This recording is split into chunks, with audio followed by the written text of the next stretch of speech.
Hello. Yeah. Thank you very much. Yeah. A lot is going on, and my question is about meditation. So a lot is going on, and that's a good thing or a bad thing? It's a wonderful thing. Yeah. It's natural or unnatural?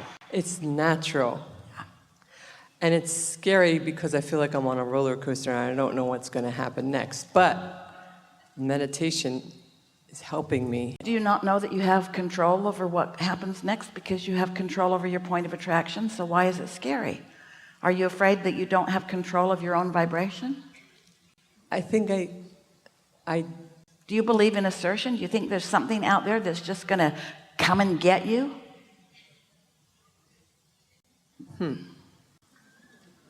Hard questions, we know, but yeah. you said there's a lot happening. We said, is that a good thing? Yes, it's wonderful, but it's scary. Both of those things can't be true. If it's scary, you don't see it as wonderful, you see it as unwanted. For me, it's the unknown. You all, oh, we love you so much. You cannot be unhappy about the unknown. You can't see it and hear it and smell it and taste it and touch it, but you can know it. So if it's unknown, it's because you're vibrationally not letting yourself know, and you could. You don't know when it's going to be or where it's going to be or maybe who it's going to be or how it's going to come about, but you could know that it's going to be good, and you could know that it's going to feel good. You could know that things are always working out for you. I do. And you have a lot of evidence to show you that. Yes. And so why not go with that thread rather than the old unintelligent, misunderstood vantage point of people who know nothing about the law of attraction, who are flailing about, spewing everything that crosses their mind out of their mouth, acting on it and making a big mess of their own lives. And then you look at those that are making a big mess out of their own lives and you say, oh, that could happen to me. No, it can't.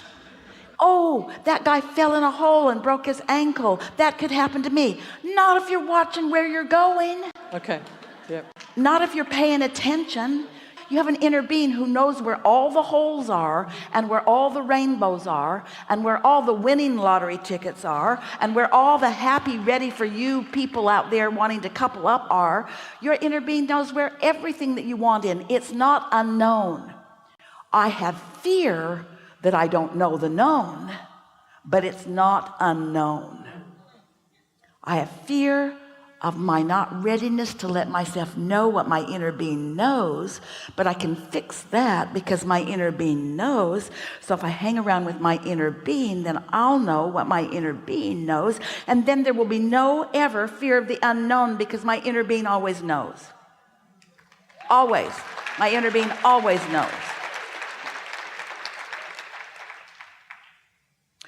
Esther sits to write with Jerry on a daily basis, and quite often she says, what do you know that I don't know? And Jerry will say, pick a subject. Because as soon as she picks a subject, there isn't anything that he knows that she doesn't know, because she's tuned into somebody who knows.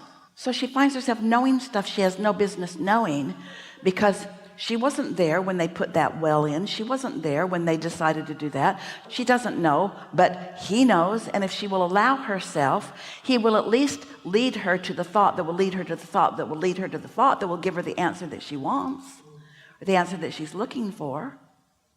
You all, do you think you want to know everything right now? Do you know how busy you would be in this moment and how unpleasant a moment of all knowing would be for you? Pick a subject. Pick something that you want to know about. It's like when you go to a restaurant. Ooh, there's so many delicious things to eat in wonderful restaurants. So you go to a restaurant and you pick something, and when you put it in your mouth, it's just so good. Do you in that moment wish you could eat everything right now? No. Or do you just savor what's in your mouth? Get the benefit of what's there, the benefit of pleasure, the benefit of satisfaction, the benefit of well-being, the benefit of nutrition. Do you really want to eat it all at once, or do you just want to focus on what's in your mouth and savor it? So mostly when people talk about fear of unknown, they mean I can't focus everywhere at once, and I believe that I've got to control it all through my attention and my focus, and that will make you nuts. You know who's got all that? Your inner being. And your inner beings intervene, and your inner beings intervenes, and your inner beings in other words, this all is in really good focus. You all don't need to worry about the sun coming up tomorrow. We've got it covered. You don't need to worry about so many of the things that you're worrying about. You don't need to worry about anything. And when you do, it's a misuse of time and focus. But Abraham, did you see the news? No, we don't watch it. They're not talking about the world we know. They're not talking about the world we're promoting and expecting. They're contributing to the new world, and we adore them for their contribution. But we're not watching that news that is meant to terrify you and motivate you to action that isn't helpful for the planet. When you take action from fear or anger, it doesn't benefit your planet.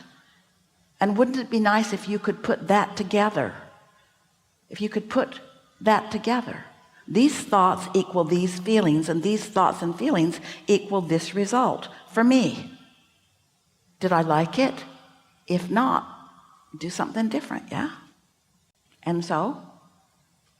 Meditation has helped me greatly to pause and be an observer when I'm upset about something. But how do I know I'm doing it right? You feel good. You feel good more and more. Sometimes I feel real connected. There's sometimes where I make myself meditate when I get up in the morning, almost every day. You gave us a really important word in the middle of a sentence. How do I stay? And we just want to point out to you that if you decided that you're just going to stay some way, we think that movement and rebalancing and awareness and interest and flexibility and the ability to move, in other words, nothing just stands still. Everything's in motion all the time. So you don't stay always in positive emotion, but when you feel negative emotion, it launches a desire, and the desire that we're wanting to be amplified is the desire to feel better, not the desire to fix the problem. If you've got a problem, it sends a rocket of desire, but the rocket of desire is not for the solution to the problem. The rocket of desire is for the stability that will provide you the atmosphere to see the unknown. Mm-hmm. Does that make some sense to you? Get in alignment and then, get in alignment and then. But you live in a world where you're fixated with manifestations. And so most people in the world are sorting manifestations into piles of wanted and unwanted, right and wrong. So you've got all of these piles, and then you're all just looking at the piles and thinking about the piles. We want you to feel your way through the piles.